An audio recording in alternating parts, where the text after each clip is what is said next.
Mr Speaker. Well, we'll hear from Chris Bishop. Thank you very much, Mr Speaker. Well, I don't know about my colleague Mr Bennett, but I, for one, am going to miss Clayton when he shuffles off his political coil into whatever venture he journeys to outside this Parliament. I will miss Mr Cosgrove for his contributions. I was going to say learned contributions in the debates, but I'm not sure you could call them learned, sir. But they're certainly amusing, and certainly he's provided a few comical moments in the debate on this bill and the other readings, and indeed in the Select Committee. And I was absent for various parts of the deliberation on the taxation, transformation, first phase simplification. Very long days when I was away, says Mr Cosgrove. Well, I'm sure they will. They're very long days when I'm here too, to be fair, because we're a very hard-working committee, the Finance and Expenditure Committee. And I do just want to pay tribute to Mr Bennett, because people listening on the wireless tonight, or watching on Parliament TV, or watching online, could be forgiven for thinking that Mr Bennett is not a diligent and dutiful chair of the Finance and Expenditure Committee, and nothing actually could be further from the truth. He's a very hard-working chair, and he does do a great job. But despite all that, we will miss Clayton when he goes. But I just want to pick up on one of the remarks that Clayton said, which was that he said that I should have written David Bennett's speech. Well, we now know what's going to be happening to Labor Party speeches going forward, and that they'll be written by the Green Party, because we've just had the tie-up of all tie-ups today. The political marriage where one person promises to not be monogamous. Order. Point of order, the Honourable Clayton Cosgrove. With respect, Mr Speaker, you've given a ruling, and I think Mr Bishop has got David Bennett-itis. Oh, no, that's not a point of order.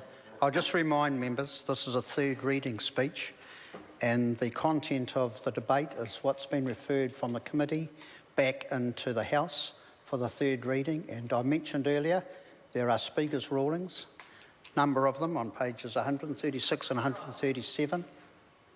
And I'll ask the member to come back.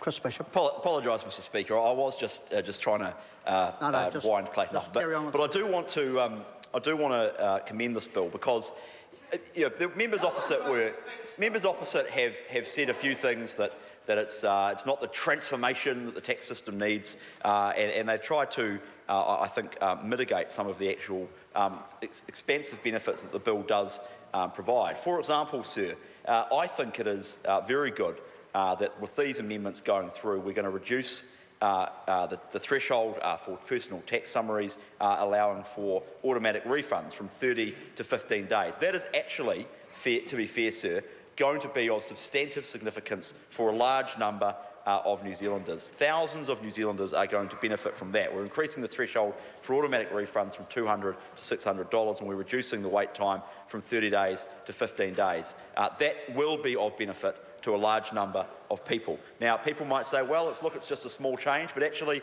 sometimes it's the smallest changes that can have the biggest effect on people. And actually it's things like having to wait 15 days for your refund to come through and that threshold. And sometimes it is those small changes that are significant for people.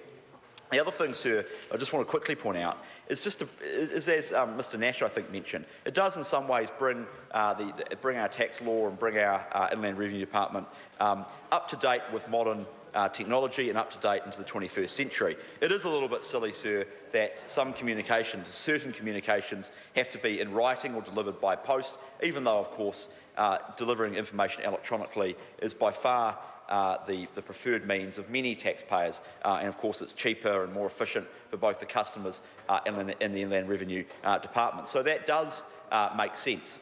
Sir, and the bill also updates some of the language in our tax laws, and we had some very amusing conversations, I have to say, at the Select Committee about the various definitions of words and the various cross references into the literal mountain of tax legislation that this Parliament has managed to pass over the years. And my colleague Andrew Bailey points out, very technical. Yes, we were really down. I think the colloquial phrase, sir, is down in the weeds of the legislation. But actually, that stuff makes a difference.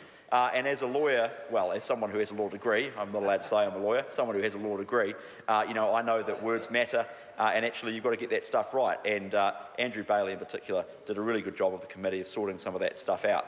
And I think, you know, we've got a better bill as a result of the Select Committee consideration. So, look, members opposite might say it's not the huge, great step forward, and you know, we wait with bated breath as to what that massive tax step forward that the new political marriage will deliver. Members opposite may condemn the bill a little bit, but actually it is a substantive step forward, I think, for our tax legislation, and I commend the bill to the House. I call Julianne Genter.